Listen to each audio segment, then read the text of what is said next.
Welcome to College Lead in 5 Minutes, where I share with you how you can perfect your college application process in 5 minutes or less. Today, I will discuss whether the hefty price of a college education is really worth it.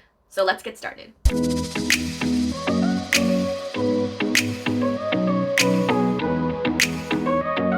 For those of you who don't know, I graduated from Harvard, where I studied computational neuroscience.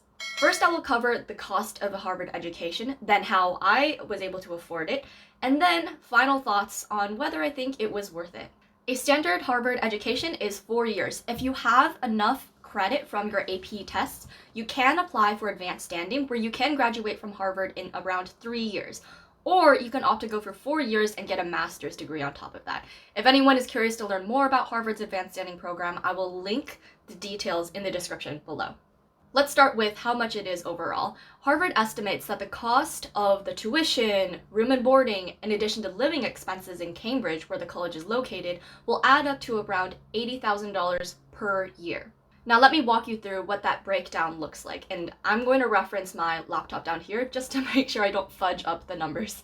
So for the academic year of 2020 to 2021, the estimated cost of tuition starts off at around $50,000, down to fees, which add up to around $4.3K, then room, which is $11.4K, board, which adds $7K. That totals out to $72,000. Then we get to estimated personal expenses. This can include the cost of books, which can be anywhere from $800 to $1,000 for a full academic year, so that can be for around 8 to 10 classes depending on what you take. Harvard estimates this cost to be around $3.5K for the entire academic year, but to be honest, the only textbook I really had to purchase was a Japanese textbook when I was studying the language. So oftentimes if you're majoring in STEM or even taking any GE courses, you will usually not have to buy a textbook. Sometimes you'll have to buy a book for reading, but you can just find used books on eBay for $5 or less.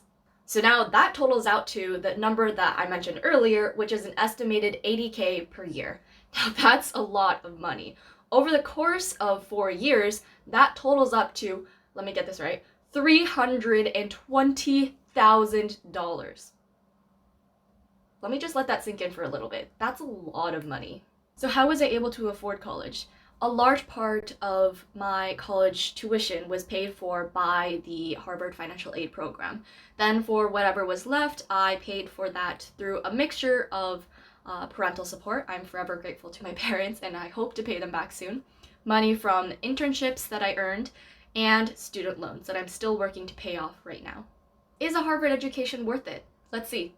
According to the report by the Harvard Crimson, which I will link down below in case if you're curious, more than half of my fellow graduates expected to earn a salary of $70,000 per year or more. I will show you the breakout here. You can see, and let me reference this on my computer so I don't get it wrong, that 23% of my graduating class expect to receive a salary of $90,000 or more, and 12% expect to get a salary of $100,000 or more. And if you're curious to see what a lot of Harvard graduates end up doing after they graduate, check out this diagram here.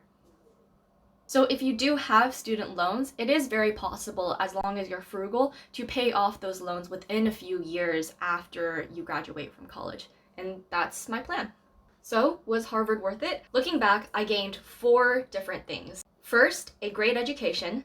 Second, connections with amazing professors, friends, and alumni. Third, a nice boost in my ethos or credibility. And 4, solid job opportunities where I expect my salary to only increase as I progress in my career. So yes, for me, Harvard was definitely worth it. I hope this was helpful and that you learned something in just 5 minutes. I'm thinking of maybe making another 5-minute video where I cover what you should know when you're applying for financial aid or how different financial aid programs or systems work. So let me know if that's something that you would be interested in. And if you have other ideas for 5-minute videos, let me know about that as well. Don't forget to give this video a like and also subscribe for more content like this. That really helps me to keep this channel going. Thank you so much. I'll see you in the next one.